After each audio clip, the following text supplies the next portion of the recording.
Hello, hello, and welcome to the Community Foundation of Middlesex County's March pop-up grant drawing. Can't wait to see who it is.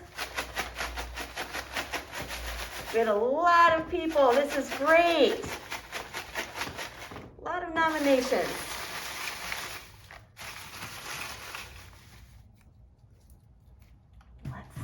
Let's see.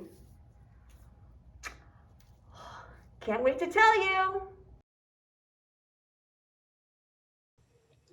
All right, welcome to another great fun virtual call to say congratulations to a nonprofit in our footprint, Connecticut, Gilbert, and Sullivan. Hooray. Yay, pop-up grant winners. How exciting. Congratulations, Well, David and John. Thank you. We're so excited to have you here. And David's are one of our great go-to people whenever we have questions. We're very familiar with you, so we can't wait to introduce Connecticut, Gilbert, and Sullivan Society to the broader community. But John, you made the nomination.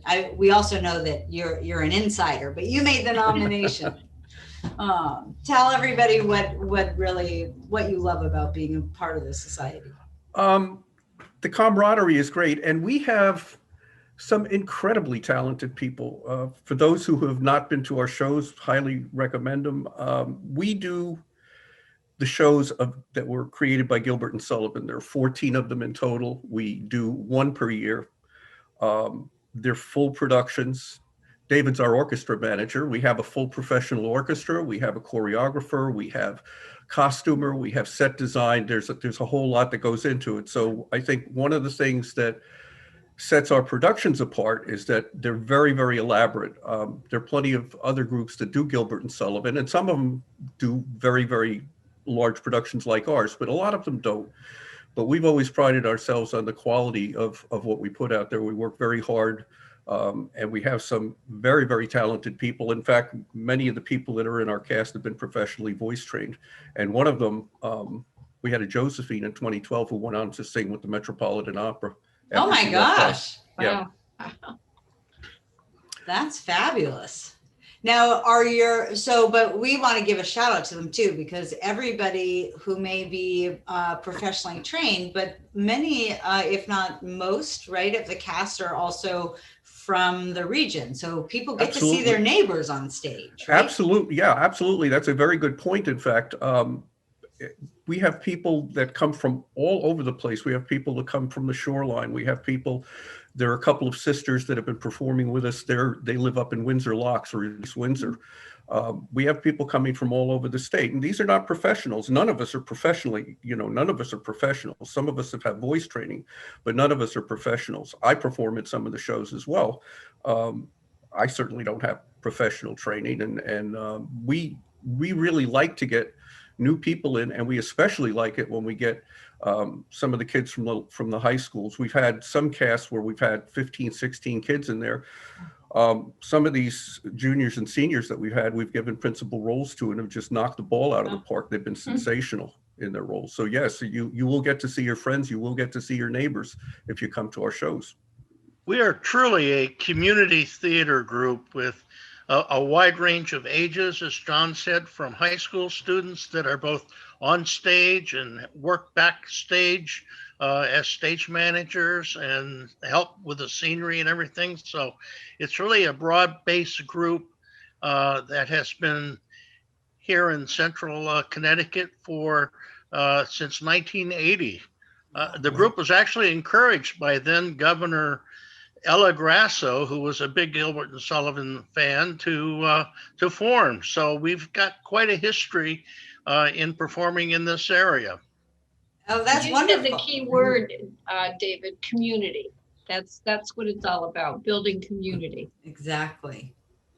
One of the other things we do besides just the big major production once a year is do a lot of sort of run out mini shows to quite a variety of senior citizens, communities, and nursing homes in the area. So it's not just a one-time a year shot at a big production, but involving and entertaining many people in the community throughout the area. Right. Yeah, that's a very good point, David. I mean, we've gone to assisted living places like Covenant Living up in Cromwell, Essex Meadows down in Essex. We like to get those folks involved. A lot of them can't come to the full shows, but we enjoy getting out in front of them. And I know they love having us in there. And that's one of the reasons that, you know, we know that some of them missed us last year. So that's one of the reasons that we went ahead and we created that YouTube channel and we put videos of our shows out there.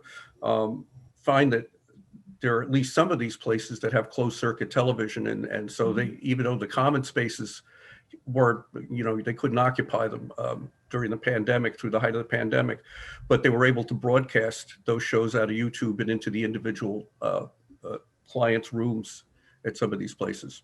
So we're very happy about that, and you know, we're delighted to be able to bring that entertainment to folks, and there's no charge for it. We just want to keep people happy.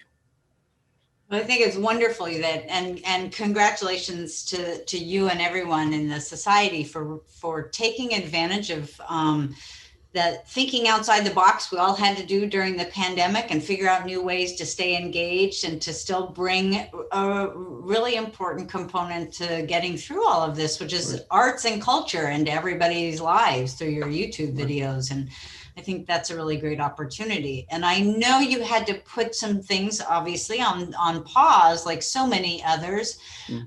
So fingers crossed, I think you're hoping towards the fall, as if everybody stays on track, right? That everybody stays on track. And what's the next one? What's the next show? The next show we're going to do is Ruddy Gore. That was the one that we were planning to do last year.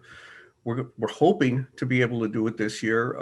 We're going to start our rehearsals a little later, and we're going to push the show date out a little later, with the philosophy that the further we can push it out, perhaps the less restrictive the protocols are going to be for dealing safely with COVID, the more likely we'll be able to get people comfortable coming in to see the show. So we're planning right now to do the show November 6th and 7th. And we, you know, and part of the challenge is keeping not just keeping our audiences entertained and engaged, but also keeping our members engaged. You know, we have people that are just champing at the bit to perform, and they're going crazy being cooped up and not being able to get out in front of an audience. Well, I have to say, I really like the Into Quarantine We Will Go on YouTube. So if anyone can get that, that was entertaining and just a snippet, I guess, of what they've been able to do so far. Right. For your group. Yeah. We encourage people to check out our website, because there are links there to all of the previous shows that we have done, and many cuttings and shows that we have placed on YouTube. Well, thank you for nourishing our souls during this interesting time. You're quite welcome. Thanks for watching.